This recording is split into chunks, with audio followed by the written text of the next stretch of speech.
நண்பர்களே இன்னைக்கு ஒரு ரெஸ்ட் டே ஆக்கலாம்னு சொல்லிட்டு தான் பார்த்தேன். கடைசியில் நானும் வேலைக்கு போயிட்டேன் பார்த்துக்குங்க. இன்னைக்கு காலையில் எழுந்த உடனே அப்பா ஊர்லேருந்து வந்துட்டாரு. அவருக்கு ஹாஸ்பிட்டலுக்கு எடுத்துட்டு போகணுன்றதுக்காக பல்ல மட்டும் தொலைக்கிட்டு நானும் கிளம்பிட்டேன். ஆக்சுவலி எதுக்காக ஹாஸ்பிட்டலுக்கு வந்திருக்கேன், அப்பாவுக்கு பல்ல எடுக்கணும். அந்த டாக்டர் வந்து பார்த்தீங்கன்னா இன்னைக்கு வருவாங்க நாளைக்கு வருவாங்கன்னு சொல்லிட்டு நாங்களே ஏதாவது 3வது தடவை வரோம். வழக்கம் போல் ஒரு 1/4 மணி நேரம் கியூவில் நின்றுட்டு சீட்டை வாங்கிட்டு டாக்டரை போய் பார்த்தோம். பார்த்துட்டு வரக்குள்ளே வந்து பார்த்தீங்கன்னா சாப்பிட்டு வாங்க, பல் எடுக்கக்குள்ளே வந்து பார்த்தீங்கன்னா லைட்டாக மயக்கம் வரும்னு சொல்கிறதுக்காக போயிட்டு பக்கத்தில் போயிட்டு ஒரு ஹோட்டலில் சாப்பிட்டு வந்துட்டோம். அதுக்கப்புறம் என்ன பல் எடுத்துட்டு கொஞ்சம் டிப்ஸ்லாம் சொல்லிட்டு பார்த்து போயிட்டாங்கன்னு சொல்லிட்டு வழி அனுப்பிச்சு விட்டாங்க. அங்கேருந்து வீட்டுக்கு வரக்குள்ள அப்பாவோடைய பஸ் ஸ்டாண்டில் விட்டுட்டு நானும் வீட்டுக்கு வந்துட்டு காலை கடைகள்லாம் முடிச்சுட்டு காலை உணவுக்கு ஒரு 4-5 தோசை நேற்று வச்சு ஆட்டுக்கறி குழம்பு இருந்தது. சாப்பிட்டு முடிச்சுட்டு டைம் எல்லாம் வேஸ்ட் பண்ணக்கூடாதுன்னு சொல்லிட்டு பொறுப்பா நம்மளுடைய மெயினான யூடியூப் சேனலுக்கு வீடியோ எடிட் பண்ணிட்டு இருந்தோம். அப்புறம் அந்த வீடியோ எடிட்டிங்க்கு தேவையான கொஞ்சம் வீடியோ கிளிப்லாம் எடுத்துட்டு ஒரு 12:30 மணி பக்கத்து போல சரி வேலைக்கு போலாமா வேணாமான்னு சொல்லிட்டு அந்த ஆப்குள்ள போய் பார்த்தாக்கா இன்னைக்கு வாப்பா வந்து ராசா வேலை செய்யுன்னு சொல்லிட்டு எக்ஸ்ட்ரா சர்ஜி வர போட்டிருந்தாங்க.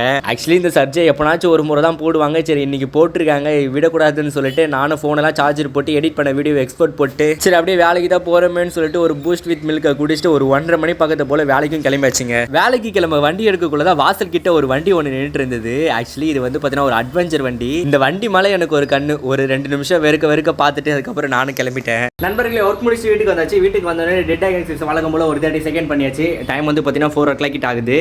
இப்போ வந்து பார்த்தீங்கன்னா வீடியோ எடிட் பண்ணி முடிச்சுட்டு அதை அப்லோட் பண்ணி விடணும். ஸோ அதுக்கு முன்னாடி மதிய உணவுக்கு என்ன இருக்குன்னா சாப்பாடு, அதுக்கப்புறம் மரவள்ளி போட்ட காரக்குழம்பு, மரவள்ளி கிழங்கு போட்ட காரக்குழம்பு, அதுக்கப்புறம் வாழைத்தண்டு பொரியலும் இருக்குது. சாப்பிட்டு முடிச்சதோ ஒரு முக்கியமான ஒரு வேலை ஒன்று இருக்குது, வீடியோ ஷூட் பண்ணணும். அதுவும் வந்து பார்த்தீங்கன்னா நம்ம ட்ராவலுக்காக ஒரு ப்ரோ கிட்ட வந்து நம்ம டென்ட் வாங்கியிருந்தோம். அந்த டென்ட்டை அன்பாக்ஸ் பண்ணிவிட்டு எப்படி வந்து பார்த்தீங்கன்னா செட்டப் பண்ணலான்னு சொல்லிட்டு ஒரு வீடியோ மேக் பண்ணுறதுக்காக என்னென்னமோ வச்சு பண்ணிட்டு இருந்தேன். அதுவும் அந்த வீடியோ எடுக்கிறதுக்காக அந்த ஆங்கிள்லாம் செட் பண்ண பாருங்க நொந்து போயிட்டேன். கிட்டத்தட்ட ஒரு 1/4 மணி நேரத்துக்கு மேலே நானும் செட் பண்ணுறேன் ஆங்கிள் செட் பண்ணிக்கிட்டே தான் இருக்கேன். அதுக்கப்புறம் ஏதோ செட் பண்ணிவிட்டு ஒரு 1 மணி நேரம் போராட்டத்துக்கு அப்புறம் நானும் அந்த டென்ட்டை போட்டு முடித்தேன். அதுக்கப்புறம் அந்த காற்று பைப்பில் வர நடுவில் காற்றடிச்சு டென்ட்டே வந்து பார்த்தீங்கன்னா காற்றுல நவுந்து வருது. ஐயோ எனக்கு வேறு பயமாக இருக்குது, என்னடா இது இப்படி பறந்து போதேன்னு சொல்லிட்டு அதுக்கப்புறம் கொஞ்சம் நேரத்துலேயே மறுபடியும் டென்ட்டெல்லாம் ஊற்றி வச்சாச்சு.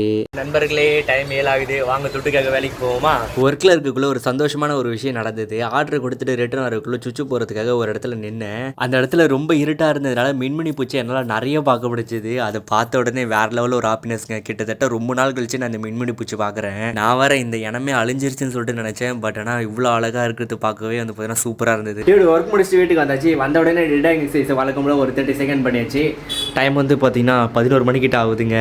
இரவு உணவுக்கு என்ன இருக்குன்னா சாப்பாடும் மதியானம் வச்ச மரவள்ளி கிழங்கு குழம்பும் தான் இருக்குது. சாப்பிட்டு முடிச்சுட்டு இன்றைக்கான குறிப்பெல்லாம் நோட் பண்ணிவிட்டு எடிட்டிங் பண்ணிட்டு 12:30 மணி பக்கத்து போல் தூக்கத்தப்படாச்சுங்க. ஓவரால் 4:36 வரவு செலவு பார்த்துருமா. ஏர்னிங்ஸ் வந்து பார்த்தீங்கன்னா 873 வரைக்கும் ஏர்ன் பண்ணியிருக்கோம். அது ஏர்ன் பண்ணுறதுக்கு 6 ஹவர் ஓட் பண்ணியிருக்கோம். அண்ட் தென் நம்ம பைக்கு 86 கிலோமீட்டருக்கு ட்ரை பண்ணியிருக்கோங்க. இன்றைக்கி செலவுன்னு வந்து பார்த்தீங்கன்னா வீட்டுக்கு வந்து பார்த்தீங்கன்னா அப்பாவுக்கு ஒரு 100 ரூபீஸ் செலவு பண்ணுது. அண்ட் தென் நம்ம பெட்ரோல் வந்து பார்த்தீங்கன்னா 289 போட்டது.